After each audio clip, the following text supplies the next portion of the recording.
Hi there BookTube, it's Eleanor here, and I am doing really well in Bookbuddyathon. This is week 2. It's towards the end of week 2 now. It's Friday and I am on my final book to complete all 12 book challenges. So you would have seen last week the book list readathon, which is run by Sarah's Nightstand, did a great job of kickstarting this month for me, and I read, I think, 5 books maybe. And I've just been on fire this week, especially with audiobooks. I have had quite a few duds, which has been a bit annoying, but I'll tell you about all the books that I've read here. The first one I picked up is Twisted Romance, which is 12 Tales of Love from Comics Hottest Talent. And unfortunately, this one was a dud for me. I ended up giving it 2 stars. It just missed the mark for me in so many ways. I think because of my the way that I am with short stories, this was going to be a difficult sell for me anyway, because I always find that short stories come across a little bit underdeveloped and that there's not enough story there to really hook me in and to make it an experience that I sort of settle into and really engage with the characters. And this also had the negative factor that there was quite a lot of stories in here where I didn't enjoy the artwork either. So that was sort of another black mark against it, I suppose. I quite enjoyed one of the stories, but the rest, and it's a mixture of stories and artwork, and there's, you know, written stories in here as well. One of the ones that I did enjoy the artwork for was this one. I quite enjoyed the art style for that, but yeah, so many of the others just didn't hit the mark for me in terms of art style. And then you had these sort of longer prose short stories, and I just was often, if I'm honest, left wondering what had happened and what the point of it all was. So yeah, I shall be passing this one on. It was 2 stars. Next I picked up Tell Me 3 Things by Julie Boxham, and I was really pleasantly surprised by this one. It is a story, well, it's not a new story, it's a story of a girl. Her mother has died and she's still going through this sort of grief process. It's been a few years, but you know, she's going through that process of grieving her mother, and I don't think her and her father have really sort of talked it through or shared much about the sort of loss. And then her father has got remarried suddenly to a woman in LA, so they've moved from Chicago to LA. He's dragged her across the country, and she started a new school which is really posh because her new stepmother is wealthy, and she doesn't know anybody, she doesn't really fit in, she feels very alienated, and her new stepbrother doesn't really want anything to do with her. And then she starts getting these anonymous emails from somebody who doesn't reveal who they are. They know who she is, however, and they start having this conversation and relationship via emails, which gives her like a boost in confidence, gives her somebody to share how she's feeling with, and she eventually starts to sort of assimilate into this new life, make new friends. But there's lots going on, and we're following sort of this look at divorce and grief and loss of a parent and new families and moving, and all of those things wrapped up into one. And I think what I really liked in this is that it doesn't make you feel like the parents have got it all together. You know, the parents aren't always you know, they haven't always got it together. Sometimes you've got it together more than they have. Sometimes you know, you need to be the one reminding them that they're a parent, and I really enjoyed that side of it. It wasn't a perfect book by any means, and it was fairly predictable. I mean, I knew exactly who this person was that was emailing her from really the first few chapters, but that didn't seem to matter. It was that anticipation of getting there and for her to work out who it was that was really the enjoyable part of the story. And so I gave this one 4 stars. Another one which gave you know, I was expecting great things from, and I was left feeling that it was a bit mediocre and a 3-star read, was Watch Us Rise by Renee Watson and Ellen Hagen. This is sort of posted as being sort of along the lines of Moxie, as a sort of feminist tale. It's about 2 girls who feel like they've suffered for being girls in their school. They decide they're going to set up sort of a feminist blog, and it's sort of the repercussions and the fallback from doing that. I think my biggest issue with this book is that it's feminism in your face. I didn't feel like necessarily a lot of the things that were being talked about or that arose and the situations that arose felt very natural. They felt like they were really shoehorned into the story, and I felt like rather than coming at this with sort of a level-headed feminist viewpoint and getting your point across, the girls just were literally like hammering and shouting their issues out, and I just felt like that didn't really work for me. Another thing I felt like this story dropped it down for me is that I felt like these girls literally came across every single type of discrimination you could possibly think of.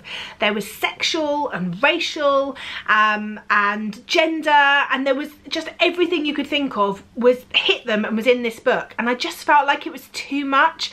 I felt like they tried to tackle too much and it overwhelmed you and made it feel very unbelievable that these two girls were suffering every single thing you could possibly think of and were trying to tackle every single thing. And maybe that is the point. Maybe it is trying to show that you know, these things happen and it is an overwhelming thing, but we need to sort of stand against it. But for me, it just made the story less because we couldn't explore any of those things really very properly, and some of them almost ended up being stereotypes and caricatures. So unfortunately it was okay, but it wasn't great, so I gave this one 3 stars. And another 3-star book was the book that my buddy picked for me, which was The Sisters Brothers by Patrick Dewitt. Janet picked this one for me as a book that she thinks that I would like, and I did quite enjoy it. I listened to it on audio. Westerns are not my thing, and she knows that, but she said this is one that I might enjoy, and I have to say I did speed through it. I listened to it in a day on audio, and it had a really good voice. It follows 2 brothers. They are sort of killers for this commander, and they you know, they've been doing this for years by the sounds of it, and at the start they've been sent on this particular mission to go and find this one man and kill him and bring back something for the commander. So we're following the journey, because it wasn't a case of the commander setting them off and them just being there the next day like nowadays. You know, they've got to go on this big old cowboying journey where all sorts of things happen. They're bitten by spiders, they meet you know, prospectors on the way. It's the time of the gold rush, and they, you know, one of them drinks too much, the other one eats too much. There's women and gambling and all sorts of things that go on, and it was good and I enjoyed it, and it was a bit of a romping ride, but you know, it didn't emotionally connect with me at all. I just thought it was a nice fun read, and so I ended up giving it 3 stars.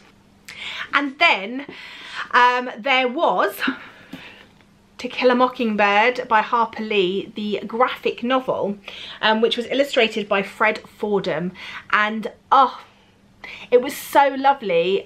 If you didn't know, here we go. To Kill a Mockingbird is my favourite book of all time. I loved it when I read it. I read it later in life. I read it in my early 30s, and I love it. And I don't often revisit books, but I really wanted to revisit this one through graphic novel form, and this came out recently and I just adore it. Let me find some of these pictures at the start. Are beautiful, and I just love how this story has been retold in this artwork. The artwork is amazing and just really well done.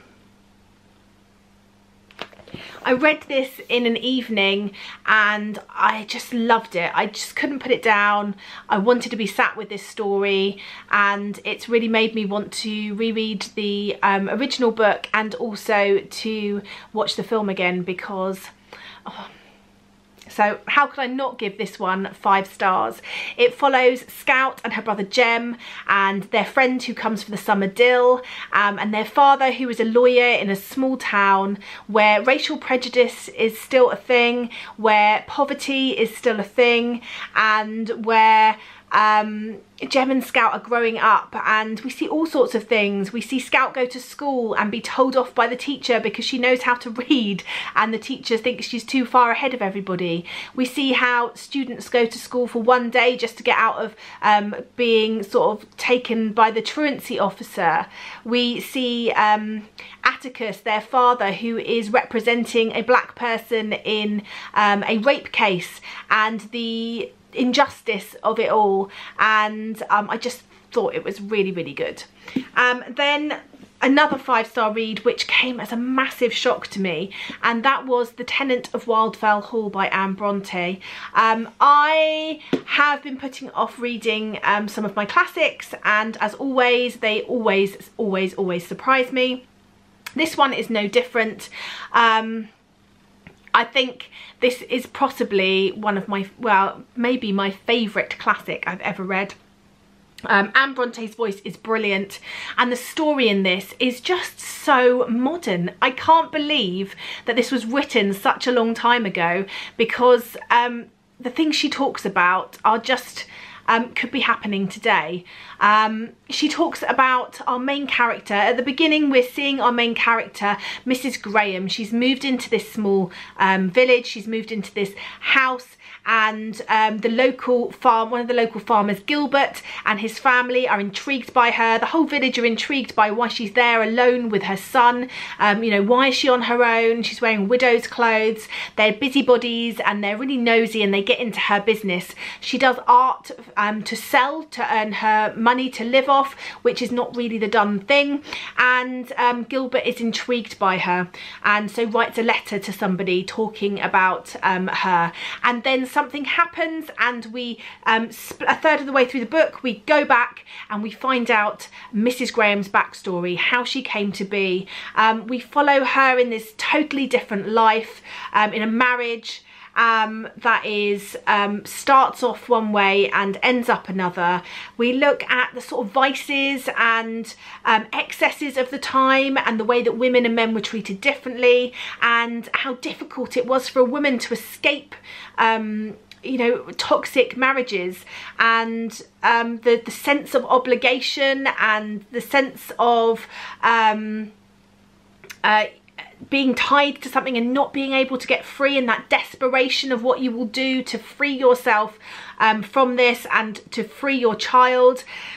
And I loved this. I thought it was really interesting. There was tense moments, there was heartfelt moments, there was shouting at the book moments, you know, I just wanted you to do this. And it was truly an amazing book, and a full 5 stars. And as soon as I finished it, I downloaded the BBC 3-part adaptation, and I gobbled that up in an evening as well. And it really just brought to life the book for me. So this is definitely the highlight of Bookbuddyathon for me. Full 5 stars, yeah! I love it. I love this so much. I love it so much. And now I'm going to go and read Agnes Grey, because I think Anne Bronte may be my favourite Bronte sister. Yes, so many good books, so many exciting things, and just the one to finish. So I will let you know what I have finished reading, because I'm off on holiday tomorrow, so I'm going away for a week, and I'll be taking you with me, and I will let you know when I get back what I've been reading. So watch this space. Bye for now, BookTube.